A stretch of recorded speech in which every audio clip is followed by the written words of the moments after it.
söküp atılmıyor. Bende mi kusur, doğarken kök salmış özel saçları.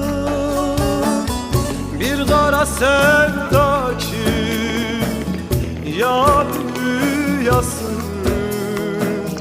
sığmıyor kaleme söze saçları.